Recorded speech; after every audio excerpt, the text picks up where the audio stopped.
Good morning. I'm Jeff Berman, United States Attorney for the Southern District of New York. We are in the middle of an opioid epidemic of grave proportions. According to the Department of Health and Human Services, in 2017, over 49,000 people were killed as a result of drug overdose involving opioids. That's 134 Americans dying every day. The increase in opioid-related deaths has actually led to a decrease in average life expectancy in the United States. This opioid epidemic has greatly affected New York City.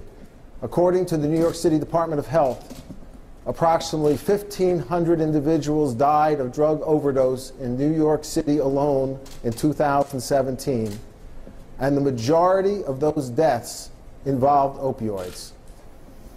Part of what is driving this opioid epidemic is a prescription epidemic. Certain doctors are selling prescriptions for oxycodone and other addictive painkillers to individuals that the doctors know have no medical need for these drugs. These quote-unquote patients are then filling the prescriptions and selling these drugs on the streets of New York. Doctors who take an oath to care for their patients should be in the first line of defense against opioid abuse, never the cause. Today, we announced charges against 5 doctors and their co-conspirators and 1 pharmacist. These defendants operated in almost every borough: Manhattan, Queens, Staten Island, and the Bronx, as well as Westchester and Long Island.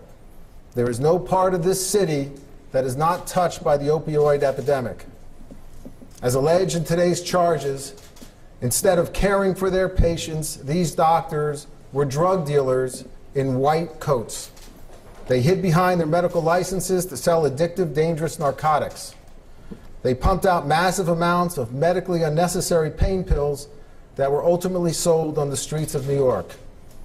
And they did it for a very simple reason: greed.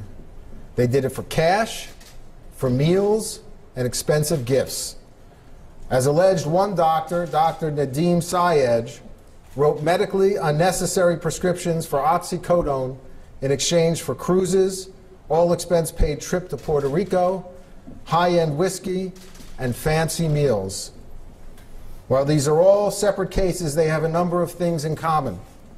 The doctors did little or no physical examination of their purported patients before prescribing large quantities and high doses of oxycodone, typically 30 milligram tablets, which have a street value of approximately $30 each. Often the doctors did nothing to determine whether their patients were actually using the oxycodone that they prescribed and not abusing other drugs. They did not test the patient's urine or ignored the tests that were done. They did not ask the patients about their supposed pain levels. The doctors often provided refills without seeing their patients again, which violates federal regulations. The doctors typically accepted only cash.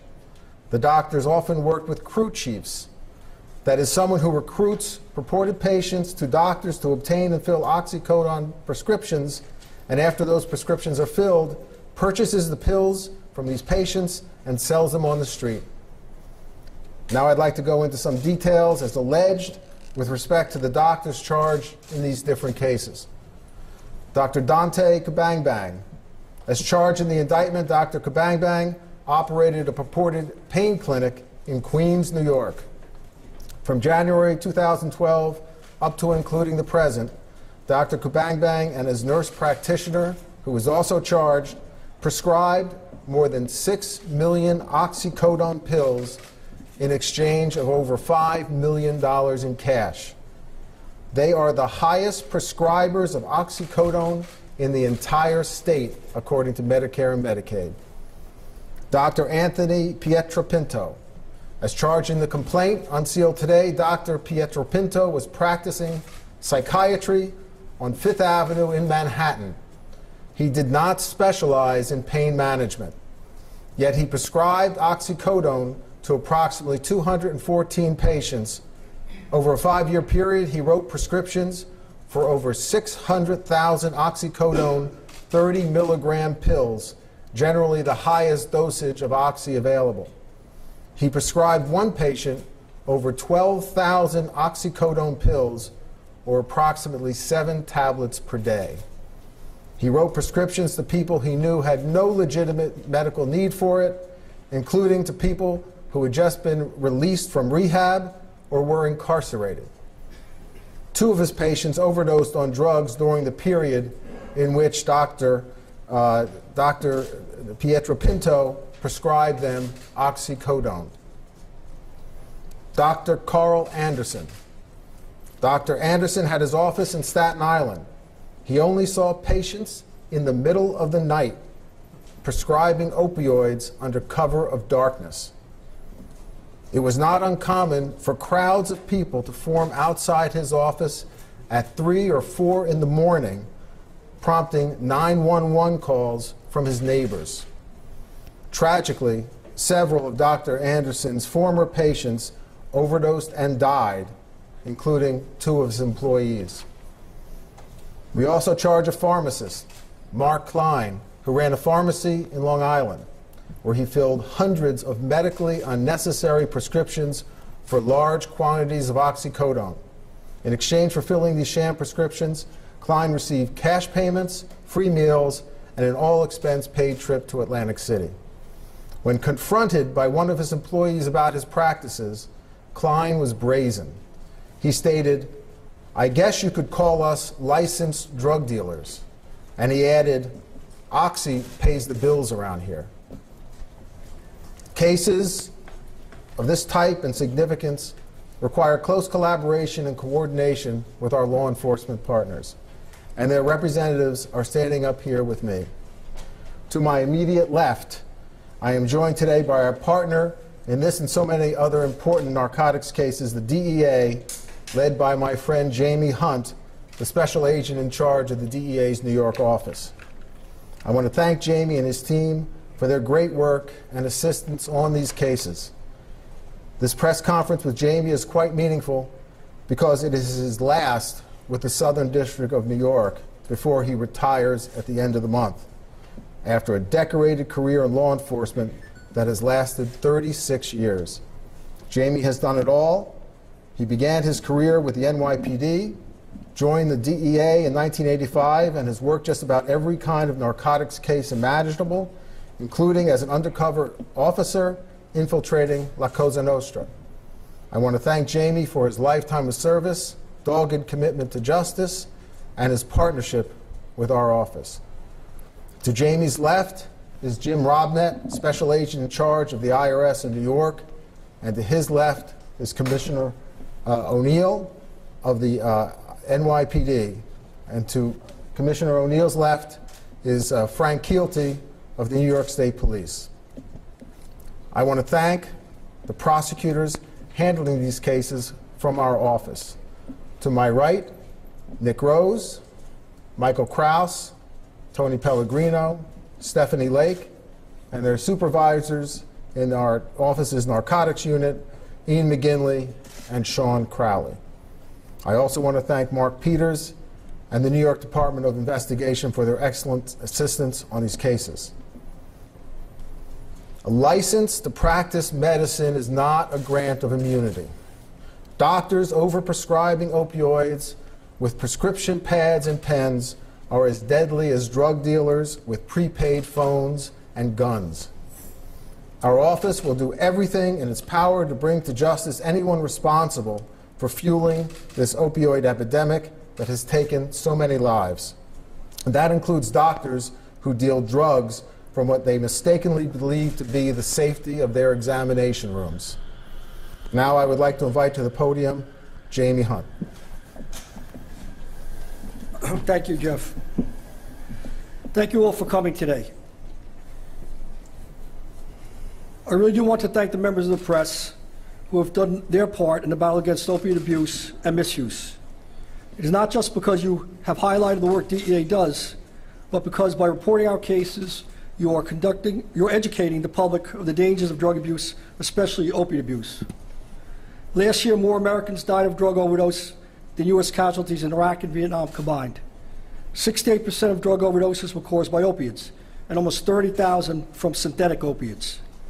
In the end, law enforcement is fighting a battle against drug traffickers supplying users with heroin, fentanyl, prescriptions for death by putting them in jail, and the media, community organizations, educators, and parents are fighting hard to get users in treatment and scare people from trying opiates for the first time.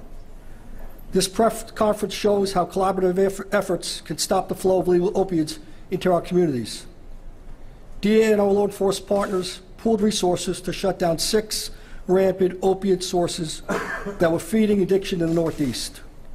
Some of these sources were so well known that they attracted drug users and dealers from all over the northeastern states who would travel to Staten Island, the Bronx, Brooklyn, and Westchester to get their fix of prescriptions. Resulting from this investigation, 5 doctors, 1 pharmacist, 1 nurse practitioner, and 3 office employees have been arrested as part of separate investigations into the same crime: illegal distribution of controlled substances. I often ask, why would medical professionals risk their careers and their lives of the patients? It is simple. They are drug dealers and are in it for the money, with no regard to public health and no regard for the medical needs of their patients. These investigations targeted bad doctors whose medical practices were significantly different than those of good doctors. For instance, Dr. Kubangbang, who was responsible for writing unnecessary prescriptions for millions of Oxycodone pills, would end his workday by using a money counter in his office to tally up the cash collected from patients' visits in order to divide it between the office staff, similar to how a bank robber would divvy up the money after a score. Instead of having normal working hours, Dr. Carl Anderson held office hours starting at 2 a.m. He would close his office when normal doctors' offices would be opening to treat patients. He distributed more than 900,000 Oxycodone pills working the night shift. Pharmacist Mark Klein would accept monetary tips after dispensing prescription or falsifying dates when submitting records to the New York State Prescription Monitoring Program. In one case, he accepted a gift of a weekend vacation to Atlantic City for him and his wife. Even after surrendering his prescribing privileges, Dr. Nadeem Syed wrote medically unnecessary prescriptions for tens of thousands of Oxycodone pills in exchange for trips, cruises, and luxury gifts like high-end whiskey. Most doctors I know spend quality time with their patients to assess and address their medical needs. Dr. Nakanga spent less than 10 minutes. But write prescriptions he did, since he wrote enough to legally distribute more than 500,000 Oxycodone pills. And Dr. Petro Pinto, a psychiatrist, wrote large prescriptions for Oxycodone and instructed patients to go to mom-and-pop pharmacies rather than large pharmacies in order to avoid suspicion. In fact, WPIX Mary Murphy is here today, ran a story on an overdose of one of Dr. Petro patients, which was a catalyst for an investigation into the legal distribution of controlled substances, proving that press helps us in a fight against rogue opiate suppliers.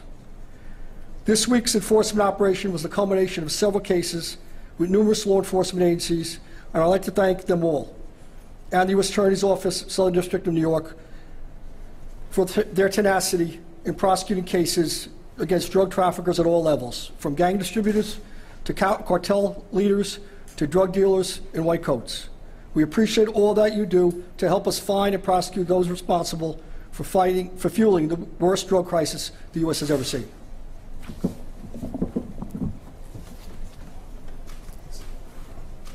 Jim Robnett.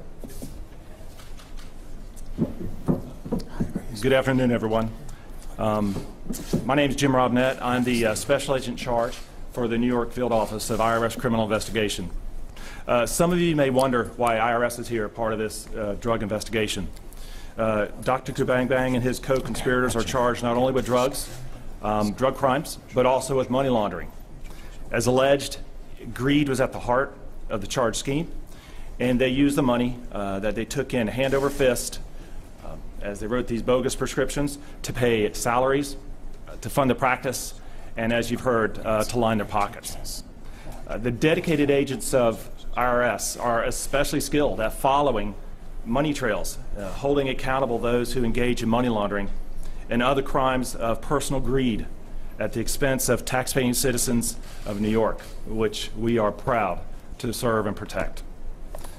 Criminal investigation IRS agents are dedicated and committing to uncovering, tracing, seizing these ill-gotten gains to and from their sources.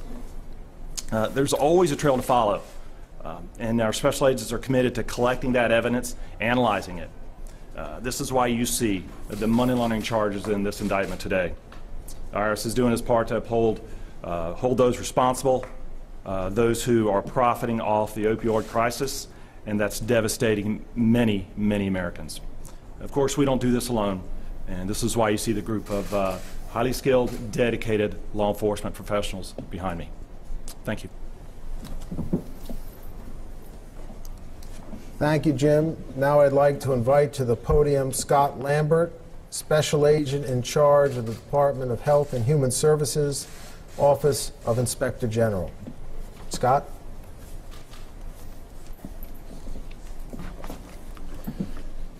Thank you. Good afternoon.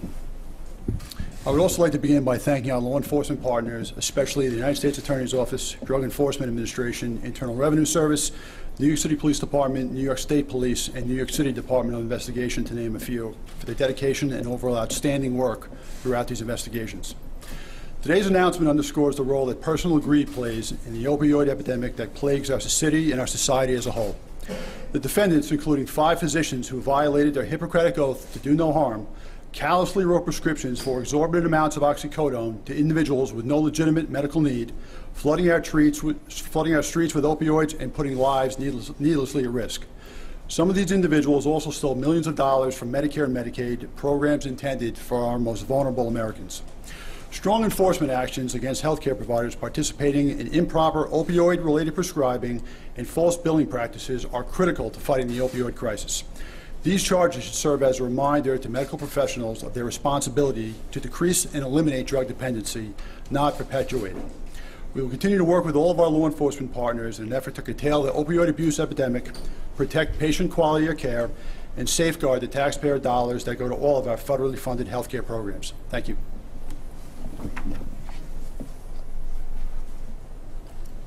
The next person needs no introduction. Commissioner O'Neill.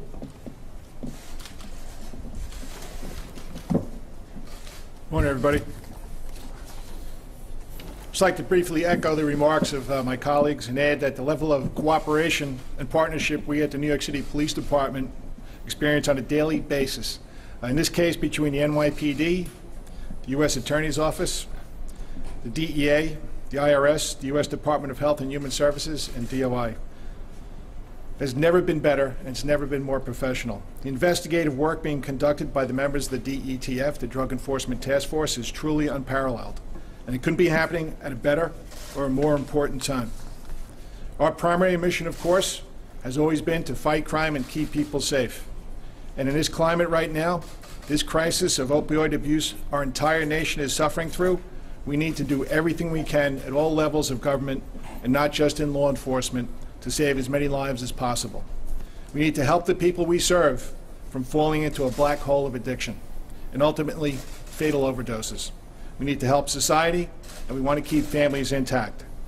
We need to all work together and to turn this epidemic around. A good step in that direction is to investigate and put away the criminals who so clearly betrayed their professional oaths, who put illegal profits above their own integrity and certainly above the well-being of their fellow man. I want to thank the NYPD's law enforcement partners who are standing up here today, and I want to thank all the other New Yorkers who know right from wrong, who alert the police when they suspect criminality. I want to thank the residents who called 911 to complain about noisy groups of pill-seeking patients lingering outside one of these physicians' offices. This is how all of us, cops, prosecutors, and all the people we serve are sharing the responsibility for our public safety, and that's how we keep making our way forward. And I also want to thank Jamie Hunt from the DEA, who's got 2 weeks left, for your partnership and for your friendship, and good luck in your retirement, Jamie. We'll take your questions. Yes. I know in some of the cases, recruiters were used to bring in patients who may have been phony patients, but also Medicare and Medicaid money was used to pay for these prescriptions? Yes, there are many instances, and those individuals are called crew chiefs, the ones who recruit. They're not real patients, they're fake patients. They get prescriptions for the oxycodone that is not medically necessary. They then sell those pills. They fill the prescriptions, they sell the pills back to the crew chief, who then sells them on the streets of New York. That is, many of the doctors charged today employed that scheme, and the pills themselves largely were paid for by Medicare and Medicaid. Do you know how much taxpayer money was wasted? We don't have that information. Yes. What kind of a dent does this make? Is there any sense of there are 5 or 10 or 50 or 100 other bad doctors writing these prescriptions out there, and this is just the tiniest tip of the iceberg? Or does this make an actual dent in opioid prescriptions? I think it makes a real dent in opioid prescriptions, because one of the doctors, Kabang Bang, was responsible for the distribution of over 6 million oxycodone pills. So those pills are no longer on the streets right now, and our office, and I know I speak for everyone here today, we're going to aggressively pursue doctors and pharmacists who prescribe this medication that's not medically necessary. Yes. What about the manufacturers and distributors? Based on the volume, you had to know that there are certain doctors that were overprescribed. None of those companies have really been held responsible by the federal government as far as themselves. What's your position? I can't go into any ongoing investigations by our office, but we take very seriously everyone who's in the distribution chain for these highly addictive and dangerous drugs. Mr. Hunt, I just wanted to ask a question about how some of these doctors are elderly, and this has happened in the past since the states started cracking down on how opioids are prescribed. They started this computer tracking, and some of the older doctors don't have to do the e-prescriptions. Is that correct? And is that why addicts are going to older doctors and engaging them in these schemes? I would say yes. There's been several doctors in their 80s who were arrested for doing the same kind of scheme, so I think the answer would be yes. Yes. The commissioner spoke about people that came forward to help out with this investigation. For people that think that their loved ones are being overprescribed or caught up in these schemes or just are generally aware of this, what do you want people to do, and where do you want them to come forward? I want them to come forward to the FBI or the NYPD and tell us about their concerns, and we will look into it, just as we looked into certain press reports, as noted the PICS 11 report on Dr. Pietro Pinto. Yes. Were most or all the recipients of these pills so-called fake patients, or were there also people who did go to these doctors with, pills and were then overprescribed? Look, what we're charging today only relates to the patients who received these oxycodone tablets and that where they were not medically necessary. So I have no comment on any other potential aspects of the doctor's practice. Does a word leap to mind when you think about these doctors? What do you think about them in your heart of hearts when you realize that they've gone to medical school, they're bright people, and then they've kind of given it all up? It's horrendous. It's horrendous. As I said, these are people who have taken an oath to help their patients. They should be on the first line of defense to combat this type of opioid abuse, and instead, they're part of the problem. So I'm outraged by it. And we're going to pursue these kind of cases aggressively. Is there any way at all to quantify how many patients you think have been wrapped up in this scheme? And with so many pills out there, even a ballpark figure for how far the reach was this in terms of getting to the population? Well, there were millions and millions of pills that were involved in this takedown alone, and we're continuing our investigation into the area. Yes. You mentioned that there were 2 workers that actually fatally overdosed? Yes, Dr. Anderson had 2 employees who fatally overdosed while they were under prescriptions by him for oxycodone. Are they men, women? Do they I can't go beyond what's in the charging instrument. Yes. Is that the total number of fatal overdoses? With respect to, not just two, there's several. Dr. Anderson had several patients who fatally overdosed. Two were employees in his office. Are you able to give an exact number? We are not. It's not in the charging instrument. Last question. Yes.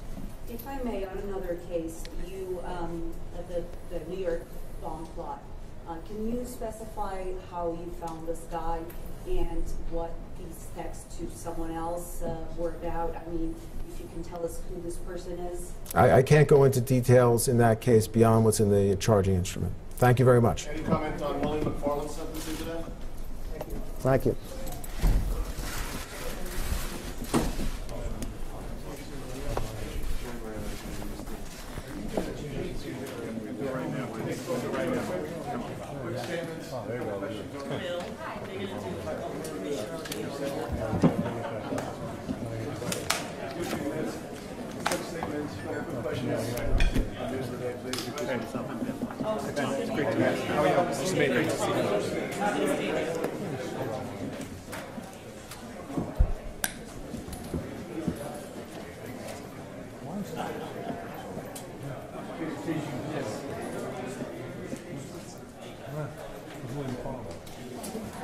All set?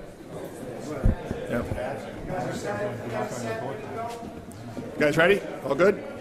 All right, so in response to what's going on in the Weinstein case, the overall criminal case against Mr. Weinstein remains strong.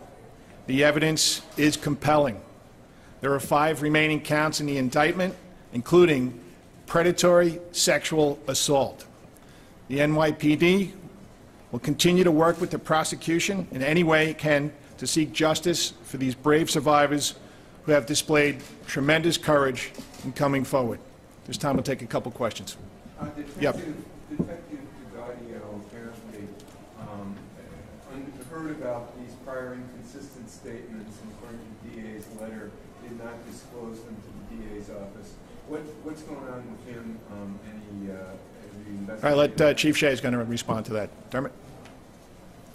So based on the newspaper article that actually came out about a week ago, an internal investigation was instituted regarding those allegations. That's active at this time. Beyond that, I won't comment further as to that particular investigation. Well, is he still on the investigation, or has he been removed from the Weinstein case? As we go forward right now, Detective DeGaudio has no active role in that investigation. And that's in cooperation with the Manhattan DA's office. Graham? Has he been modified? No, he has not. There's an active investigation at this point. John? What is Detective DeGaudio accused of doing in this case? Yeah, I won't get into any specifics. I think you saw the articles. That speaks for itself that was in the paper last week. We take these allegations seriously. Going forward, we will conduct that internal investigation, and based on the results of that, we will speak later as to what specifically the results were. Do 1 or 2 quick more, please. All right, thank you very much. Thanks, guys. Thank you.